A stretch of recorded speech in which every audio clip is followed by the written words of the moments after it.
hello. I decided to just chime in today and talk to you for a few minutes, and hopefully I'm not disturbing your Sunday afternoon. I don't know why I jumped on here. I'm actually tired, but I had something that came to my mind that I'd love to share with you. Do me a favor. Hopefully my connection is great. I'm in a hotel, so hopefully my connection is good. Do me a favor and invite some people. Share this out if you can. Invite some people to come in. I don't see, okay, there we go. I see some people chiming in now. You know, when you're in these hotels, you never really know if you're connected or not. Can you guys hear me? Can you hear me? I don't have any light. I'm trying to use the last of the daylight, the natural light. So this is really rigged up today, but I just had to come in and share what's on my heart. I started to just put it off and polish it up like I normally do, but I think this message is too important for me to wait. I had to share it while I'm thinking about it. You can hear me? Awesome, awesome, awesome, awesome, awesome. Share this out. Thank you for coming in. I know this is an off time. Thank you for coming in. But there's this thought I just had relative to if I had one piece of wisdom, if I were dying today, and there was just one piece of wisdom I could share, with the world, and if it had to be two words, what would I want to leave with the world as it pertains to surviving? Of course, Jesus Christ, y'all know I'm a Christian and all of that, and what I believe about Jesus Christ, but, something practical and applicable for life. My last words would be, my last instruction to you would be, assume nothing. Assume nothing.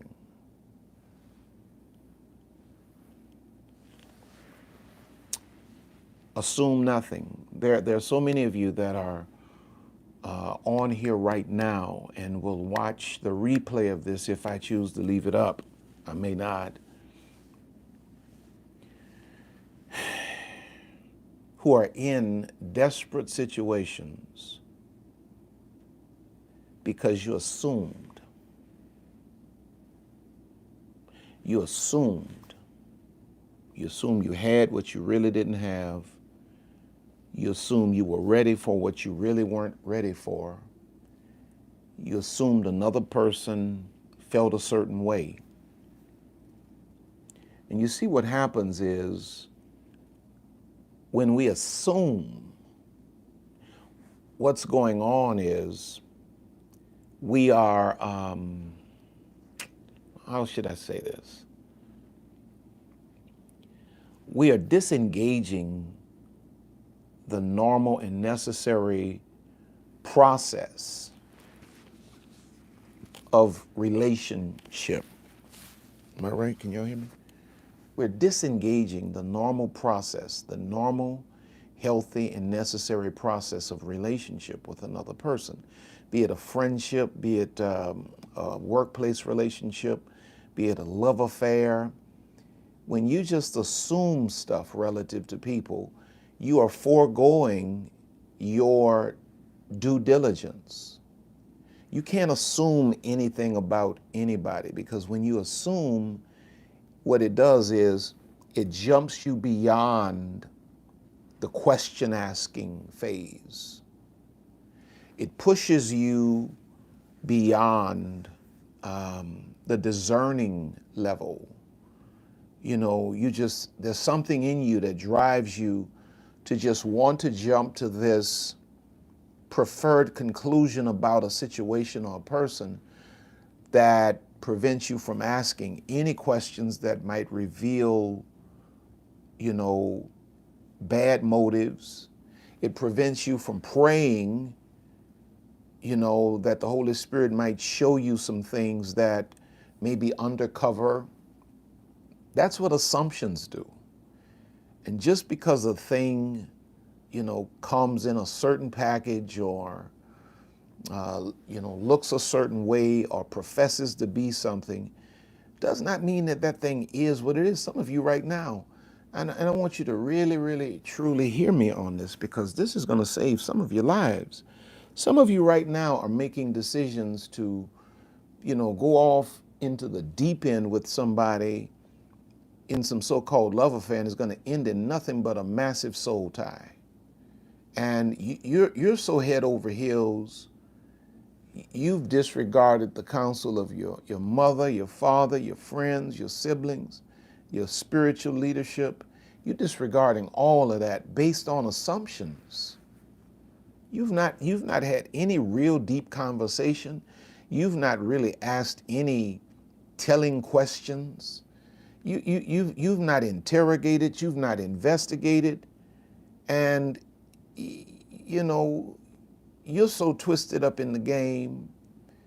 You're ready to break ties with the people who've always been there for you, who need nothing from you, want nothing from you, but have your best interest. You're ready to break ties with all of them based on, I'm assuming that. This is how you get into these situations with, psychotic people, sociopaths, psychopaths, and then you want to come back to the people that have always held you down, but you broke from those people to go off with this psychopath. And now when you need to get away from them, you got to go back to the people that you've always known you can depend on. Why didn't you figure out this person was a psychopath before they ran you around the block with a butcher's knife? Why didn't you figure this out before, they spread nude pictures of you all over the internet?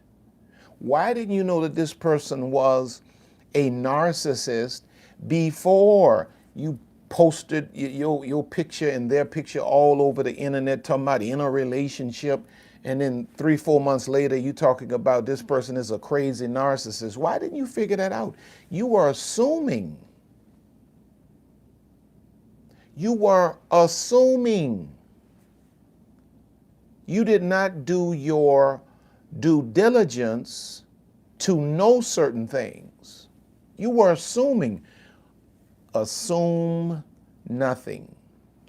I think it's 1 John 4:7. I think that's it, which says, Beloved, believe not every spirit, but try the spirits to see whether they are of God, because many false prophets have gone out into the world.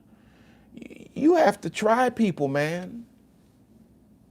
You have to try people. Just because you see, let me give you another great example. Just because you see, a dude sitting here saying things that resonates with you as a woman, that don't mean that that dude is safe.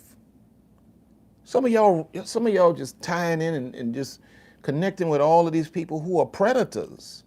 They're not here because they have your best interest as a woman. They just know that a man talking about women's issues is a prominent subject that trends on social media. And behind the scene, they in the DMs, seducing you. You can't assume that, I'm a good man because you hear me say things that speak to the empowerment of women. I could very well be nothing but an old predator. You're not supposed to assume anything. This is your first time hearing me, and you see all of the titles and you love all of the titles. You're not supposed to assume I'm a safe person because of that. You're not supposed to assume I'm a safe person because a lot of people follow me. You're supposed to try my spirit. I don't follow nobody. I don't care how good they sound. I don't believe nobody is what they first appear to be. I'm healthy enough to give you the opportunity to prove it. I'm not broken, so I'm not going to just conclude that, you're dysfunctional or you're dangerous. I'm going to give you enough space, enough rope to hang yourself. But I'm not going to just jump out here and assume people are what they appear to be. That's one of the biggest problems in the church, in the Christian church. Got all these people talking about you're spirit filled and you following all of these demonic people. All they got to do is say they're prophetic. And there you running with your, let me shut up. There you go. You running behind them talking about this my leader. This person is as immoral as Lucifer himself. And there you are with your Bible and all of your he tie my tie, I tie my tie, and all this kind of stuff. You running behind them. And then when the stuff hit the fan and the truth comes out, now you sitting there in the corner looking dumb. You're supposed to be so filled with the Holy Spirit, but you didn't discern that you had what y'all be getting. Because you what? You assumed. You're not supposed to assume anything, assume nothing. Now, there are a few reasons why we choose to just jump over the principle of 1 John 4:7. I think it's 4 and 7. It's either 4 and 7 and 1. Beloved, believe not every spirit, but try the spirits, whether they're of God. The reason we jump over that and we don't have a process of trying people or testing people, or here's a word that may resonate with you, vetting people, is because of a few reasons.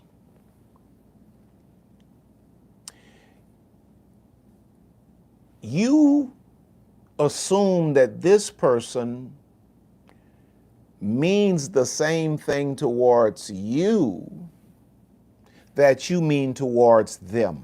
You assume that when this person says, I love you, they mean the same thing you mean.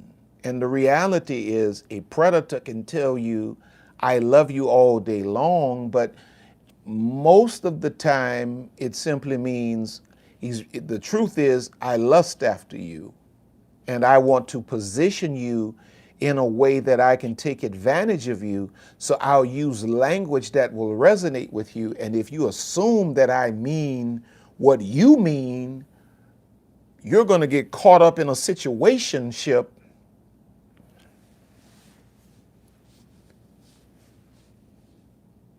because of assumptions.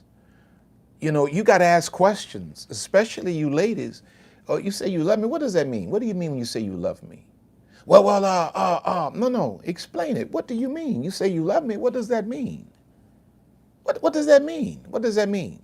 They're using all of this vague language, you wifey and you on another level. What do you actually mean? Don't assume that because a man calls you wifey. Number one, that ain't even a word, really. That ain't even a word. When a man calls you wifey, what do you mean? Don't assume he means I want to bring you to the altar.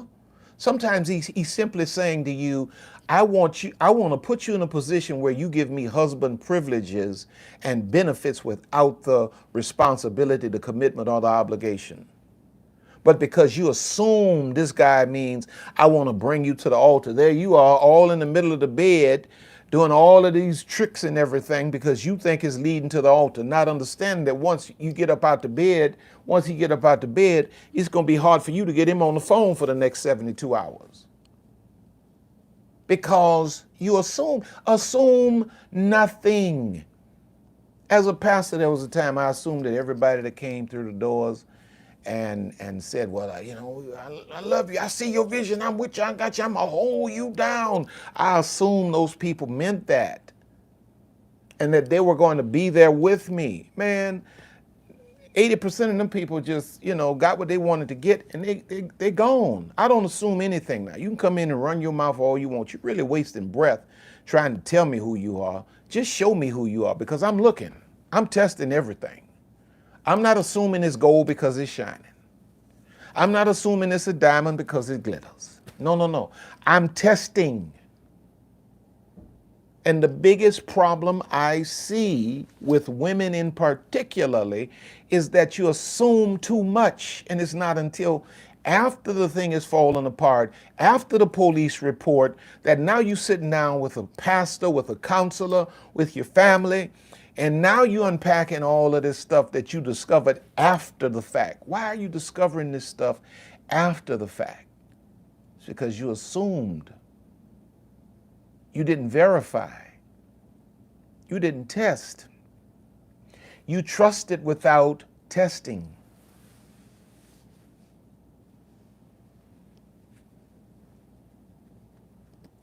And it's because you think, number one, that a person has the same intentions towards you. You assume they have the same intentions you have towards them. You assume they have the same intentions towards you. And that ain't the case most of the time. When you have a good heart and you mean well, this is a dirty, low down, no good world. And I hate to report, I don't mean to come across as, a negative Ned, but it's just the reality. Most of the people you will meet in life do not mean you the good you mean towards them. Most of the people you will meet in life will use you until they use you up, and when you need them, they will not show up for you. Don't assume that because you bend over backwards for somebody, they're going to do the same thing for you. You can't even assume today that the children you raise are going to be there for you when they get grown and you get older. You can't even assume that.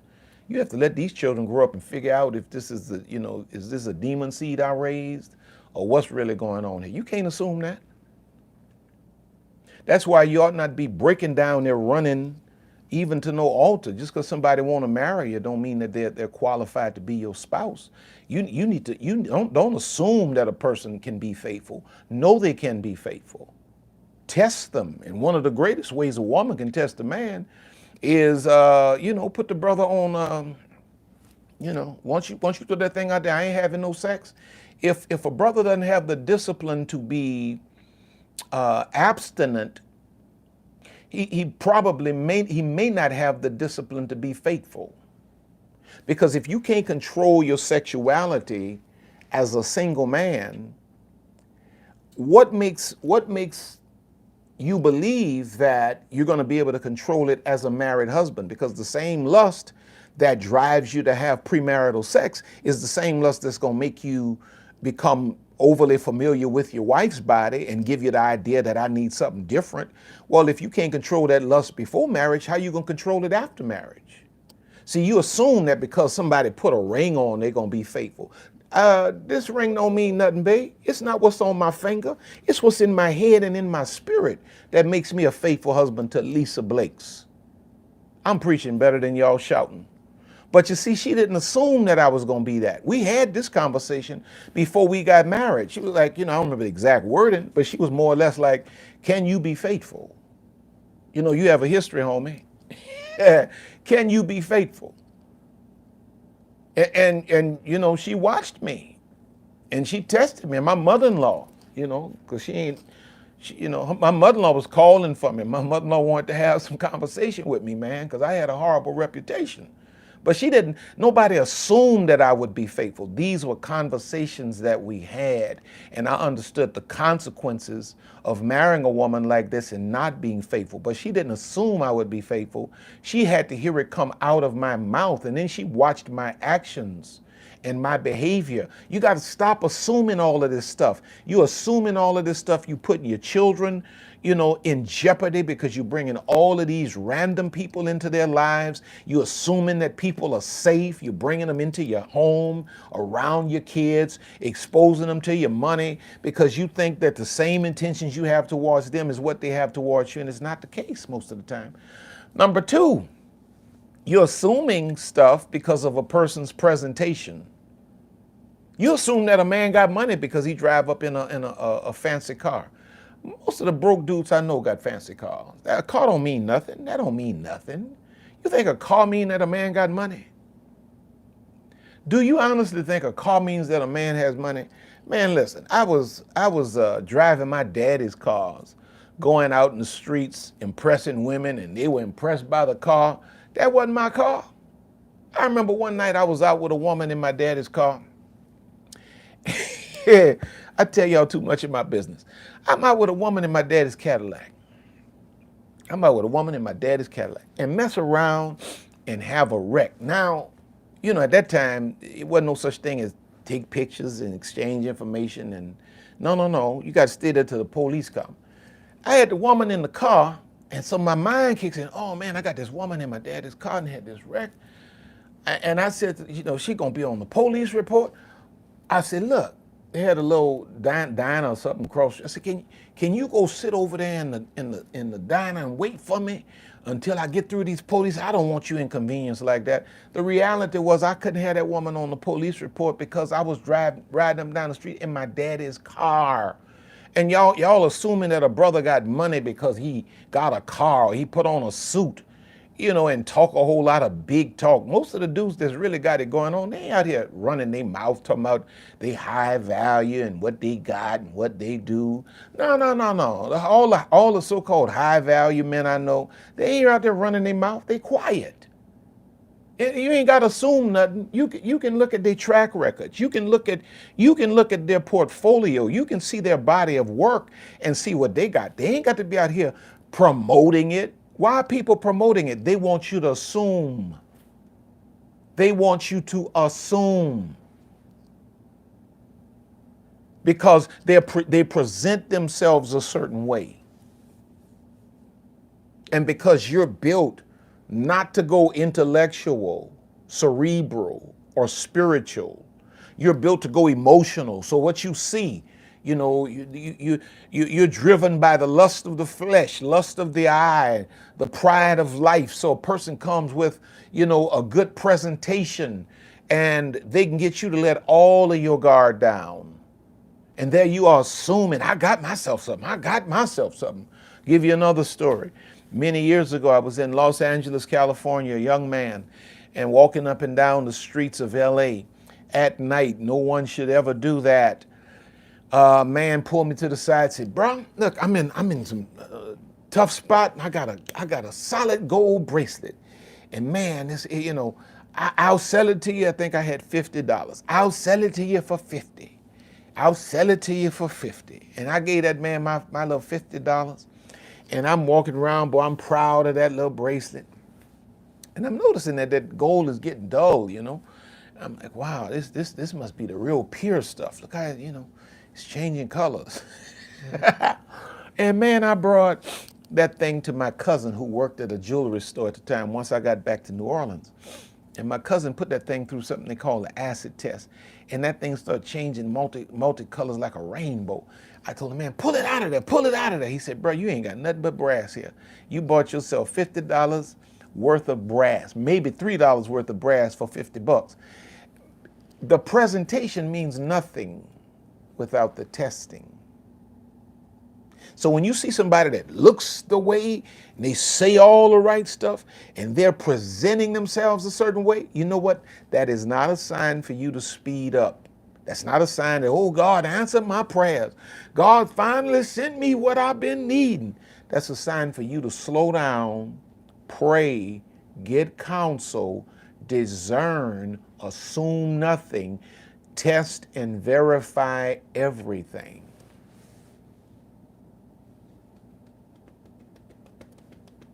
Because a person's presentation can throw you off and send you beyond the point of really analyzing, really praying, really discerning, you know, really thinking through a thing.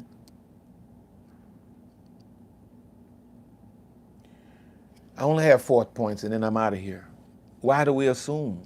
We assume because we just believe that I can't mean well towards you and you not mean the same towards me. That's how you assume that some of these women, these toxic sisters are your girlfriends. You keep calling all these people your friend. You don't get that many friends in life because you assume because I hold you down and I'm loyal to you, you're gonna be loyal to me. It's a rare occasion that somebody reciprocates loyalty.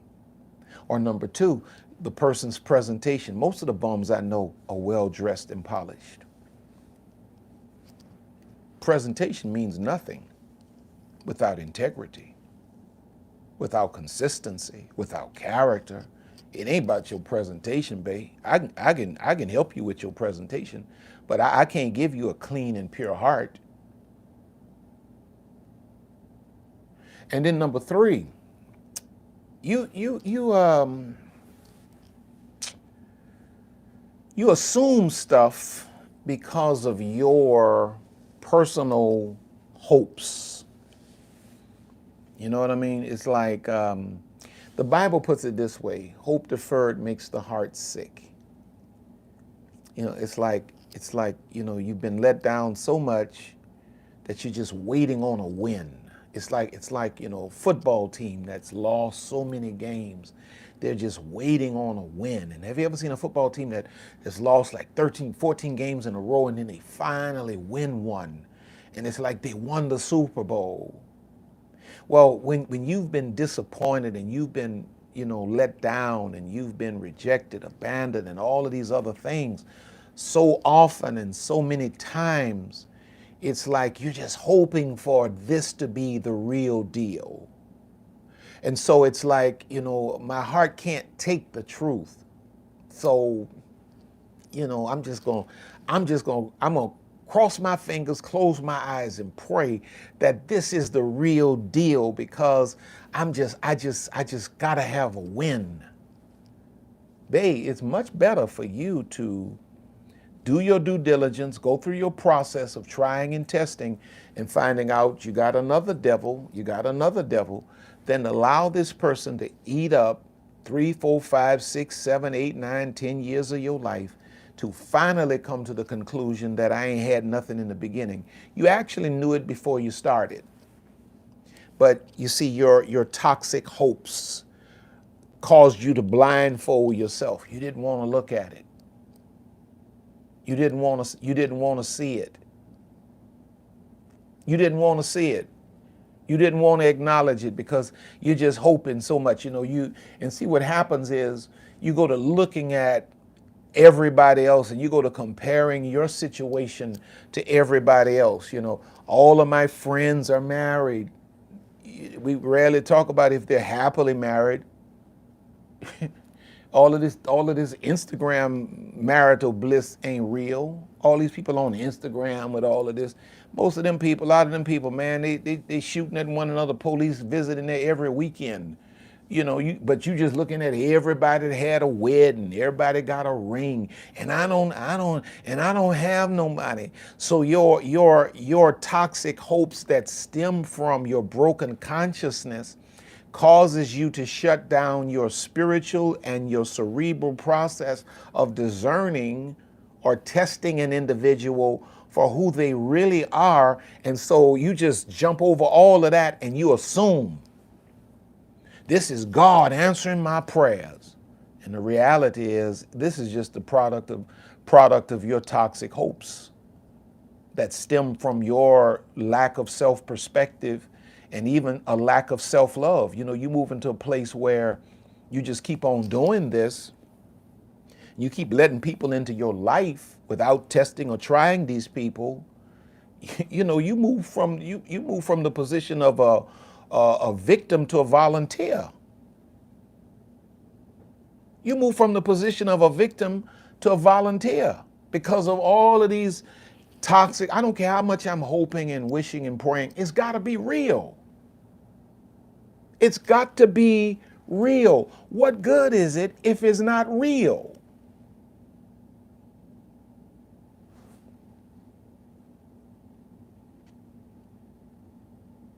You just hoping so much. You just want a man so much. Some of y'all want a little man so much. I look at this thing, what's the thing called? Love After Lockup. Now they got the one they're doing to my Love During Lockup. I like to watch stuff like that because it gives me insight to the human psyche, and more specifically to the psyche of women. It's amazing to me how a lot of women tend to be drawn to men that are completely unavailable. And I'm not saying that a man that's incarcerated cannot eventually be a husband. But I will say in most cases that it ain't the case. That a man locked up in jail is going to be a husband to you or be faithful to you. Come on now. Come on, you got to have better sense than that. You got to have better sense than that. Has it happened? I'm sure it has. I'm sure it has. But is that the majority of the time? Absolutely not. You're being used for money. You and a few others are being used for money. And, but these women want these men that are locked up. You're talking about they're in love and they're going to marry a man they don't even know. The man's not physically available. He's not emotionally available. He's not financially available. He ain't available. But, that hope, I just want a man. I hope to get me a man. Society has made you believe that you are not enough. That's the gist of my message. Society has made you as a woman believe you are not enough, and therefore society says the only way for you to be enough is that you got to have a man. Even if he's a piece of man, it's better than no man at all. This is how a PhD woman is managed and manipulated by a GED man. It's because you don't believe that you are enough as you are. So you assume because your hope is that, oh, I hope I got one this time. I hope I got one. You have done nothing to improve yourself. You've done nothing to work on you. You are not self-actualizing. You are not manifesting your full potential. You're just sitting there hoping for some semblance of a man. And so when one shows up, you just assume this is it because your toxic hope needs this to be it. You need to slow down, to be quite honest with you, and go sit down somewhere. That's what you really need to do. Slow down and sit down. You'd have made a mess out of this situation for the last decade, and you just keep on doing the same thing. Slow down and ask the Holy Spirit to give you a self-perspective and get yourself in somebody's counseling on somebody's couch so people that are qualified can make adjustments to the way your mind is working. Because assumptions, I remember a dude in church told me this many years ago. He says, Pastor, he said, just break it up. ASS, he says, assume. ASSU, me. He says, assumptions makes a donkey out of you and me. Y'all know donkey, is the ASS part. Y'all think that's cursing if I say it, so I ain't gonna say it. He says, assumptions makes a donkey, ASS, out of you and me. Assume. That's what you're doing. You're making a donkey out of yourself and somebody else. Slow down, baby. Get a grip. Get your mind right. Get healthy. Get on track with your vision and your purpose. Stop letting these wolves in sheep's clothing keep creeping into your life, destroying everything that God blesses you with, because you keep assuming. And then number 4, and finally, I think number 4 bleeds out of number 3, actually. This is just a thought I had, and I jotted down some things. You make these assumptions because you feel like everybody has the same intentions towards you that you have towards them. You make assumptions because of the person's presentation. They know how to present themselves. You make assumptions because you have these hopes that are buried deep in your broken heart. And then number 4, your brokenness does not allow you to see the truth or acknowledge it because you've made assumptions. But then, you're like Little Red Riding Hood. You're standing there at the foot of grandmother's bed and you see these big fangs. And Little Red Riding Hood says, oh, Grandma, what big teeth you have. Oh, Grandma, what big ears you have. Oh, Grandma, how furry you are. Better to eat you with, my dear.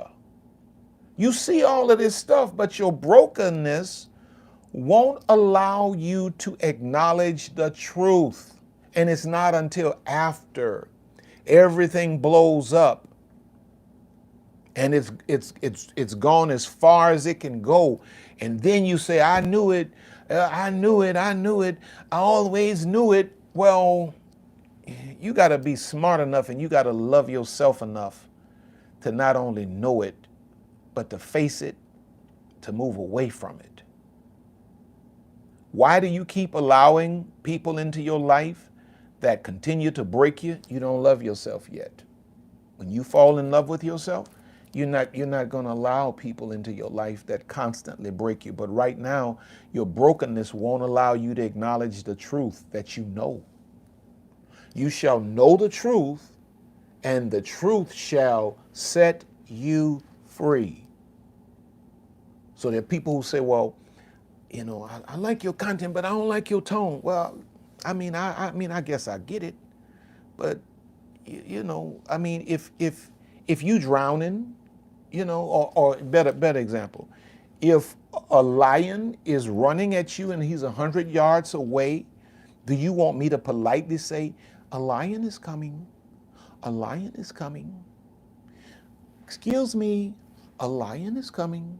Or do you want me to say, a lion coming, fool, get up out of here, run, follow me, what you want? You talking about my tone, but this is a desperate situation a whole lot of y'all in. You talking about tone, it ain't about the tone, but it's about the message.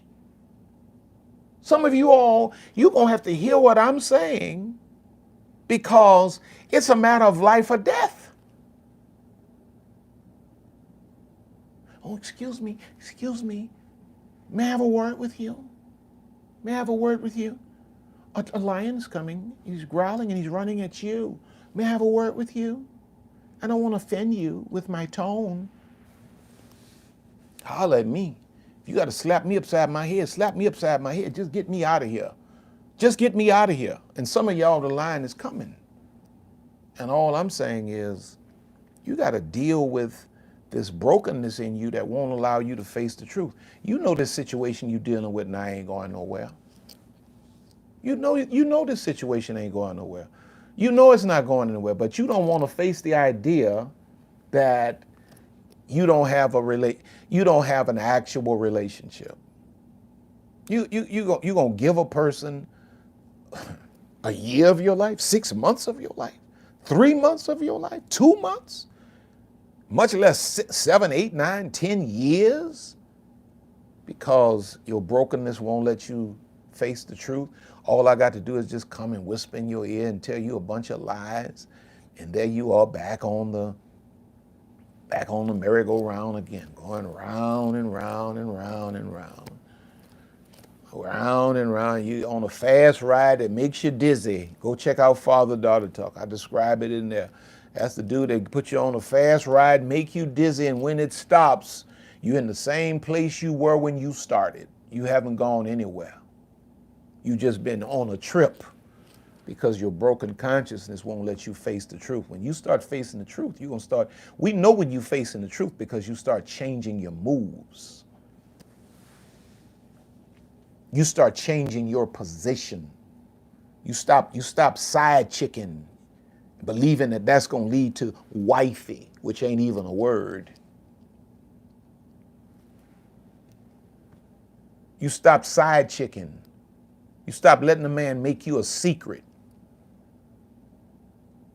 assuming that that's going to lead to a wedding. How you think that's going to lead to a wedding when a man got a whole wife in the bed with you, sleeping with you, got you as a secret? You can't even take a picture with this dude, and somehow you think that's going to end in him leaving his wife and his children, and then the same dude that was unfaithful to her going to come and be faithful to you? Come on now. You smarter than that. You smarter than that. You don't need me to tell you. You smarter than that. You know, all them A's you made in college and everything, you got all these master's degrees and PhDs and everything. You smarter than that. Man, I did remedial math in college 3 times. So I know you smarter than me, but you gonna fall for that? Because your brokenness won't let you face the truth. Your brokenness keeps telling you, oh, he gonna marry you. But in your spirit, you know that dude ain't gonna marry you. You know you're nothing but a side chick. He's just using you for the sex. He's using you for whatever else he's using you for. And it's going to end like it always ends. You in a broken position, crying victim, when the reality is you probably were a volunteer. And so the sun, the light is leaving me. This is a horrible shot. I don't have my camera. I'm talking to y'all through a phone. This is horrible quality, but I had to get this out. I had to say this to you by any means necessary, because some of y'all need to hear it. What if you're married and you feel like the side chick? Well, you know, and I can't make any judgments on your marriage because I don't know you. At least I don't know that I know you if I do.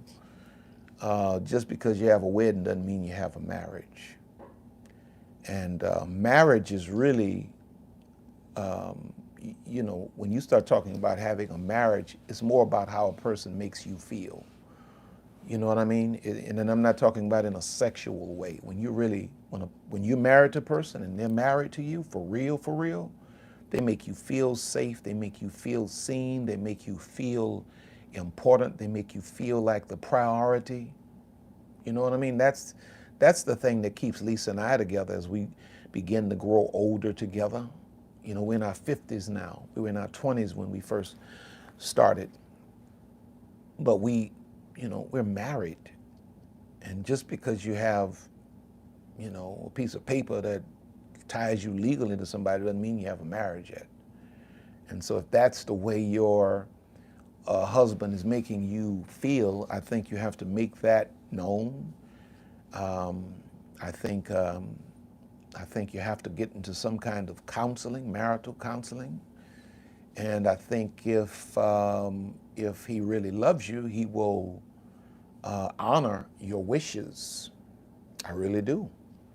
You know, if you say to a man that loves you, you make me feel like a side chick, and he doesn't change anything, you know, I think that speaks for itself. So I love you all. I just wanted to break in and holler at you. Yeah, I just wanted to impromptu break in and holler at you. So no bells and whistles tonight. No bells and whistles tonight. I ain't got no fancy equipment. But I had this to say to you. I want to thank all of you that have sown, given up. I so appreciate you. Don't forget to go by my website, rcblakes.com. Sign up for my mailing list. Check out all of the online programs. What else? Amazon. Check out all of my books at Amazon. And yeah. And just know that Lisa and I love you. Lisa's out walking somewhere. I guess she hadn't figured out that I'm on here.